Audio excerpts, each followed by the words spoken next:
So a vertical bar is to be modeled by FEM. It is discretized into 4 elements. It is subject to a load of 10 kN at its end.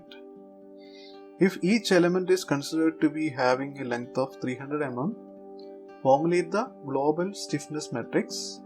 Find displacement at each nodes using Gauss elimination method. First of all, let me make a sketch of the problem. Even though the bar is vertically hanging, since the self-weight of the bar is not mentioned in the problem, I can safely sketch it horizontally to save some space.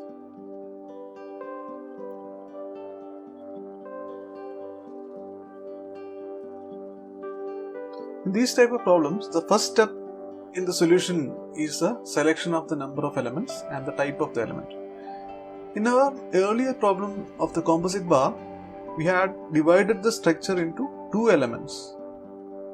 In this case, we have a simple bar with a uniform cross-sectional area. There is no harm in choosing the entire beam as a single element if you have the free will. However, the problem also mentions that the bar is discretized into 4 elements. So, you don't have a choice there. Let us divide the bar into 4 elements.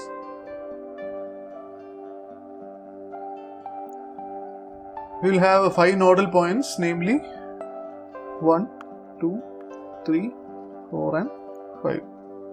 For the element types, we will choose a 2-nodal linear element for simplicity. Surprisingly, in this problem, neither the area nor the Young's modulus of the bar is given. Length of the element is given as 300 mm and the applied load is 10 kN. So let us A denote the area of the element and let E denote Young's modulus. Let L represent length of the element. This is the length of a single element. And let P represent the applied load. Now we can proceed to develop the element stiffness metric. Element stiffness matrix for the one-dimensional linear element was derived in one of the earlier videos. So here, if you take the first element, it is a 2-nodal element, hence we can write the element stiffness matrix as K1 represent, it is the first element, EA by L into, let us use K is equal to EA by L, small letter K is equal to EA by L. So this is K1. All the other elements are identical. All are of the same area and same length. Hence we can write the element stiffness metric for all the other element. It will be same as K1.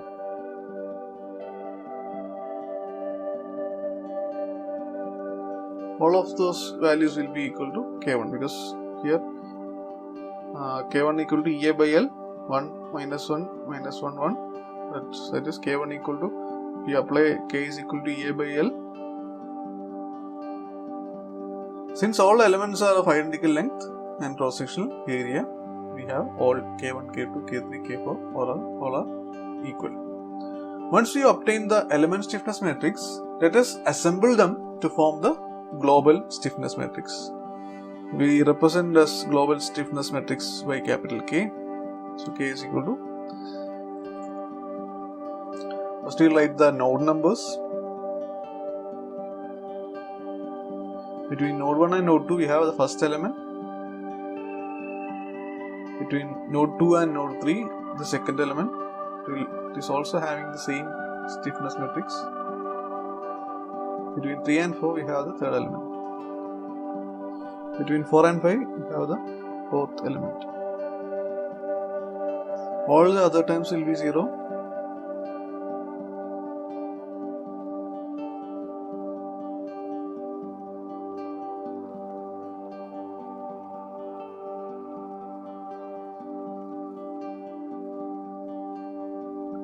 So this is our global stiffness matrix.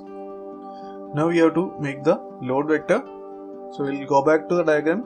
So loads acting on the bar are the support reaction and the end load of P. We have a support reaction here let us represent it by R, and there is a load acting on at the end. That value is 10 kilonewton we are given, but we represent it as P. We have the 5 nodes.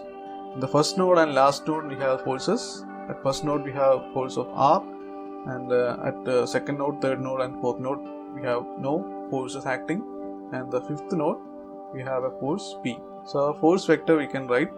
We represent the force vector by capital F. The first node we have reaction capital R. Second node, third node and fourth node we have no forces. Fifth node we have a force P. So this is our load global force vector. We can show the displacements also. Let displacement at node 1 be d1 x cap. At second node we have displacement d2 x cap. At third node we have d3 x cap.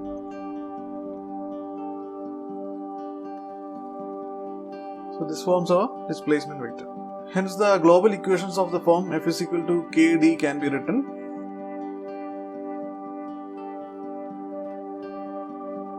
We'll take the k out.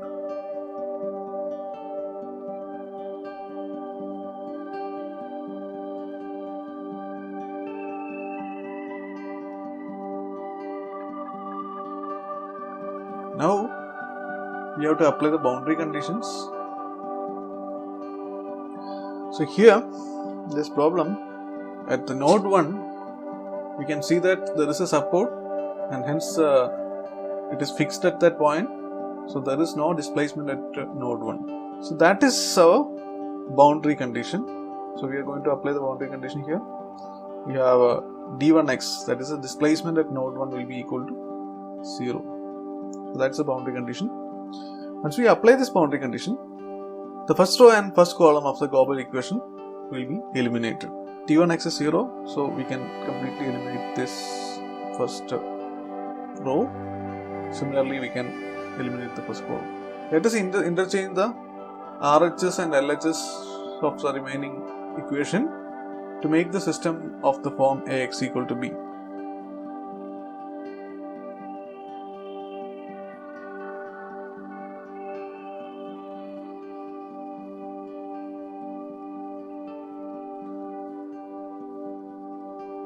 Now we are left with a system of 4 linear algebraic equations with 4 unknowns.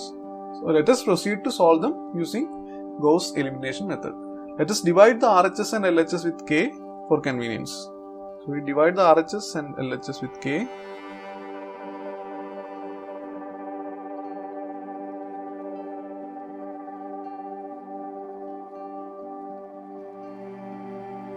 In Gauss elimination, we form the augmented matrix, and using row operation we reduce it into a upper triangular matrix.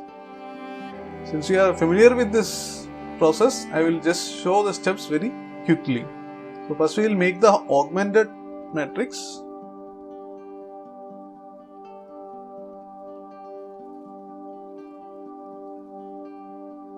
So we will add the right hand side also. We do the row operations.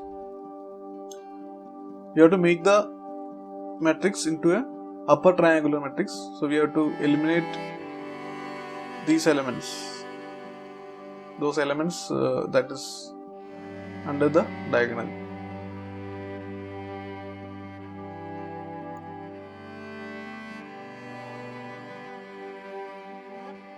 Second row we will replace with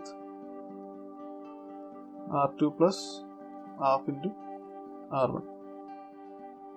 So we will take half of the first row and add it with the second row. So we will get the first element will become 0. Get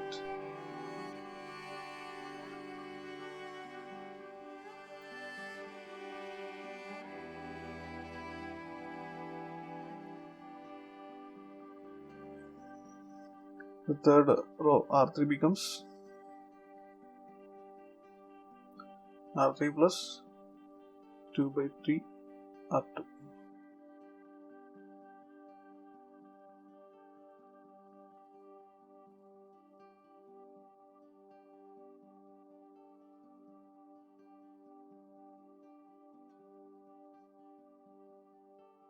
So we have R4 becomes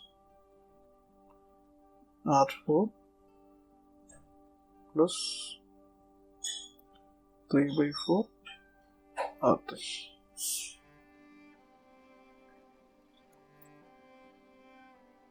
So from the last row we get 1 by 4 d5x is equal to p by k, then d5x is p 4p by.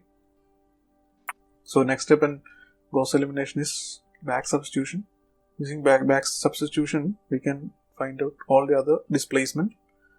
That is d4x become 3p by k, d3x becomes, and d2x becomes p by k. So our nodal displacements are d5x is